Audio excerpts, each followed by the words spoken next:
let's talk about another individual with a sense of destiny, Jeremiah. He's kind of one of my favorites in Scripture, Jeremiah.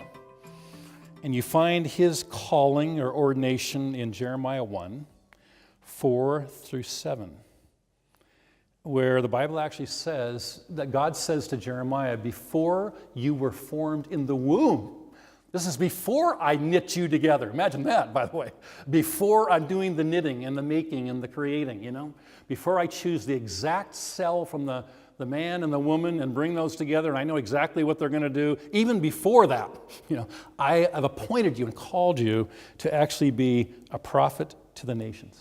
That's what Jeremiah says in Jeremiah 1, 4 to 7. So he's called before birth. He understands he was called before birth when he's young, he's just a youth, and that he would be a prophet to the nations. And his prophetic book is the third largest book in the Bible, and a tremendous treatise on a very, very faithful life. Let's now move to the New Testament, to a couple other people of destiny in the Bible. I think of John the Baptist, and you find his story about kind of, who he was ordained or destined to be in Luke chapter 1, verses 76 to 79. And we won't take the time to read that, but that's a tremendous story about his father. When his father's mouth is finally opened, you remember the story where he couldn't speak for all that time, and then finally his mouth is opened when his son is born, and he says his name will be John, and his mouth opens, and he actually prophesies. He actually prophesies about his son and says a number of things about him. That he will go before the Lord, he'll be a forerunner to, before the coming of the Lord. And so again, he kind of foretastes that John is going to be this one to lead the way for the Messiah. He also kind of indicates he's going to have a short life, he's not going to live that long, that there's going to be difficulties. And the truth of the matter is, John the Baptist did live a very short life from a ministry standpoint. He lived to be about 30, but we suspect that his life is only about 3 years in ministry. So he's kind of raised for 30 years and then basically did what he was called to do for 3, and he's dead before he's 35. But still, Jesus said, greatest prophet that ever lived. So again, it's not a matter of time in terms of doing what you're called to do. You can do that in a short space. It's not a matter of living out 80 or 90 years. John the Baptist had this wonderful life. And I'm going to give you another little hint from this. What you see in Zacharias prophesying about his son is an interesting truth. It's the idea that children will receive their sense of destiny more from their fathers than any other person. Mothers give nurture to children. They feel loved. They feel protected. The mothers have that ability to create the nurturing aspect. But children, if they'll look to anybody, they will look to their dad for their sense of destiny. And Zacharias fulfills that aspect of saying, you will be this. You will do this. He prophesies.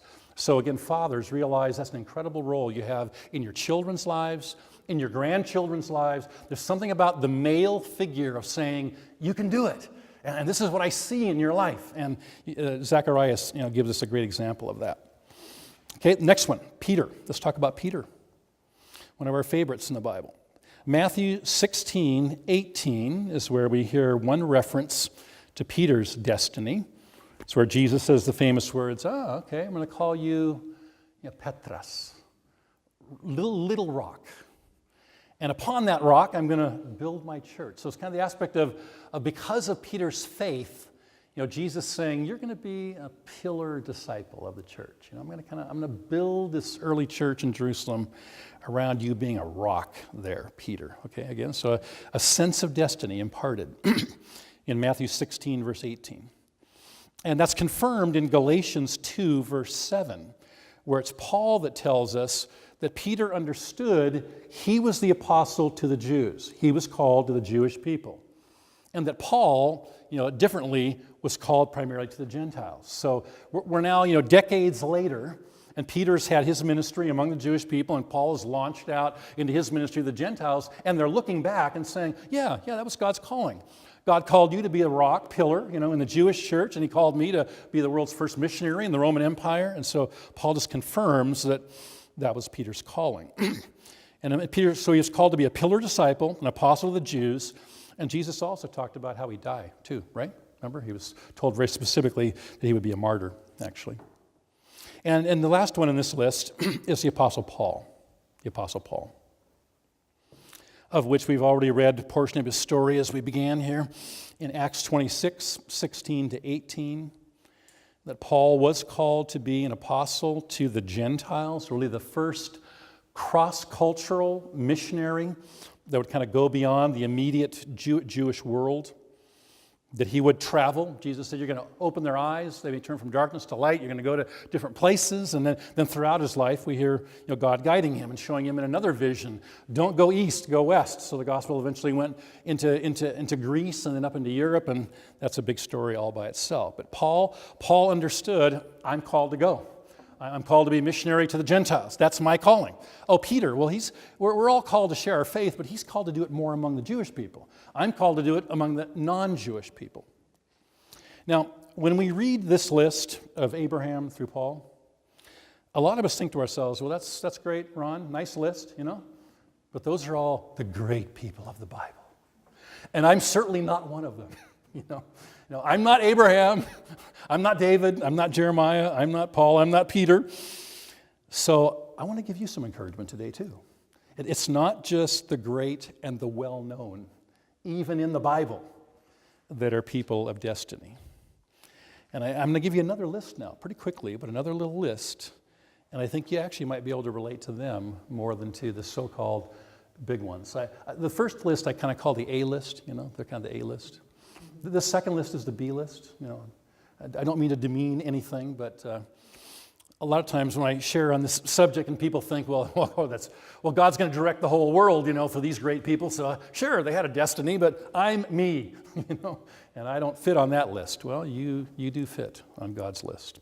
Let me give you a few other names from the Bible of people of destiny. In fact, I oftentimes say, I'm going to give you this list so that when you get to heaven, you're not embarrassed. Because you're going to meet these people. They're going to introduce themselves to you. And because I've already introduced them to you now, you're not going to be embarrassed. I know who you are. I remember your name.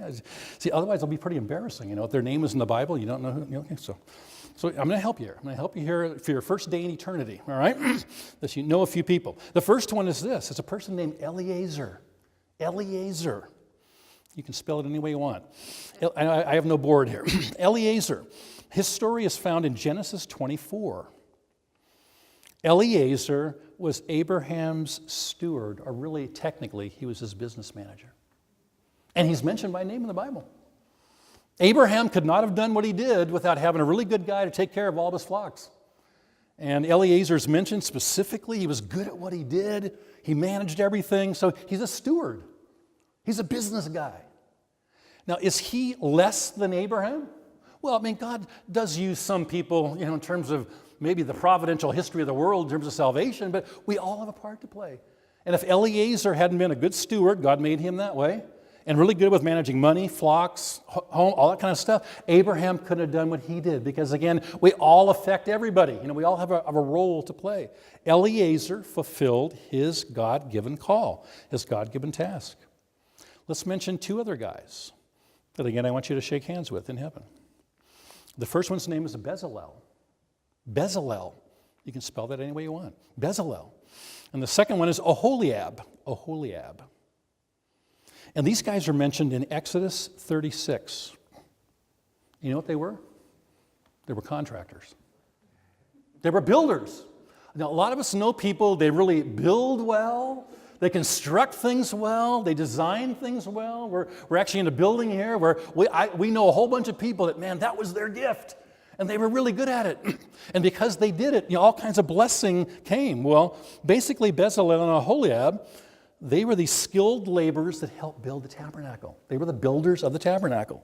And God had given them specific skills of weaving and designing and metals and all kinds of things, and they did all that. In the world that I live in, we call these kind of people mission builders. Mission builders.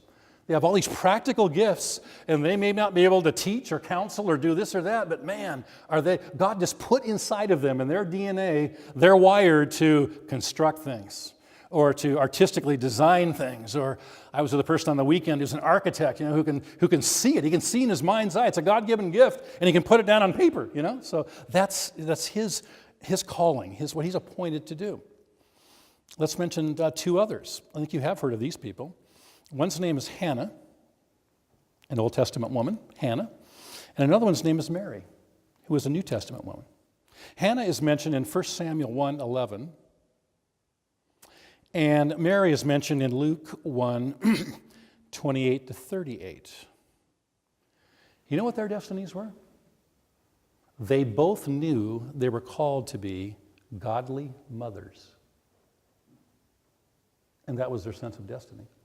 Hannah had that sense. She was the mother of Samuel. You know the story about how she cried out for a child, and God gave that child, and that child became great. Well, without a Hannah, there is no Samuel. You know, the hand that rocks the cradle rules the world, some people say. So again, if you're just being faithful to who you're called to be, it's a matter of, again, enhancing salvation. Mary, of course, the mother of Jesus. I remember one time in our early years when we were traveling, people would come to me and say, you teach, you preach, and they would walk up to Shirley and say, what do you do? And finally, Shirley learned, and she turned to them and she would say this, I'm Ron's wife and the mother of his children. She'd smile. Because she actually knew that's what she was called to do. That's what she loves to do. That's what she was made to do. She was called to do, ordained to do.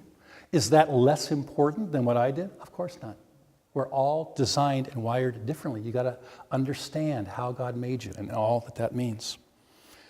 In fact, in some ways, I believe one of the greatest callings and appointings in life is the godly women who've shaped the world, the godly wives and mothers who've done more than the so-called people that are out front.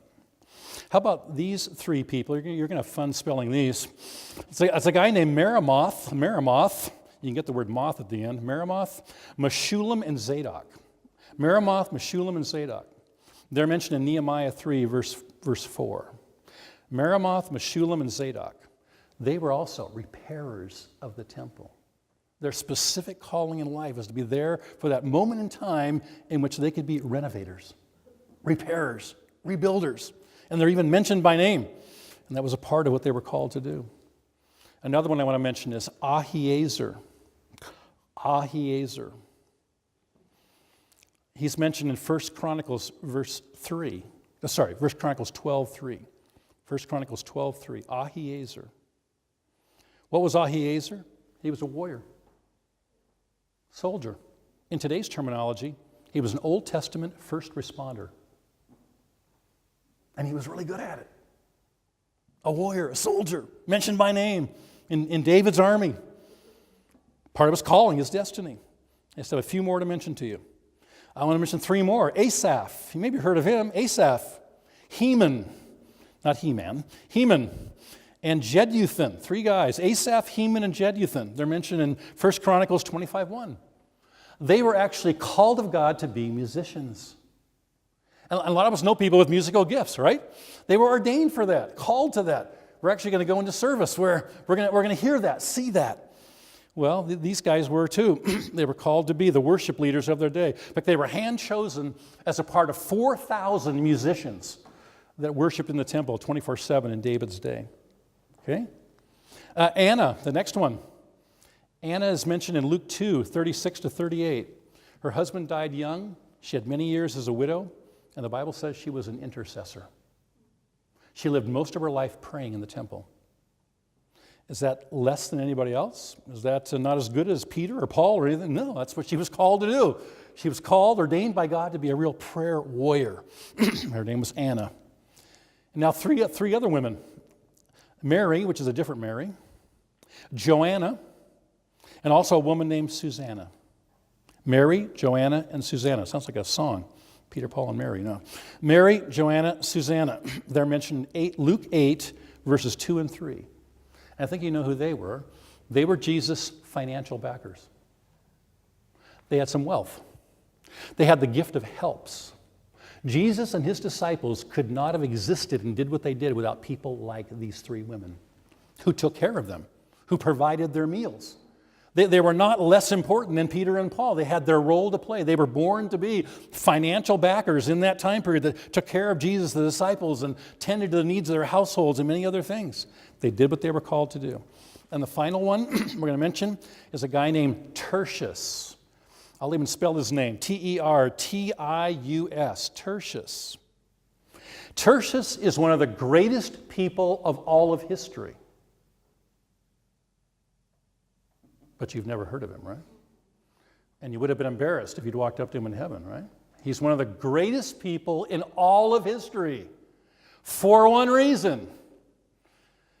He was a servant, a helper to one of the greatest people in all of history, whose name happened to be Paul. Tertius was Paul's secretary. And by everybody's account, it is the writings of the New Testament of Paul that have changed the world more than almost anything else other than the rest of the Bible. It is all the letters of Paul that have shaped all of civilization in many ways. But they wouldn't have been there, even if Paul had been born, they wouldn't have been there without Tertius. Because Tertius was a secretary.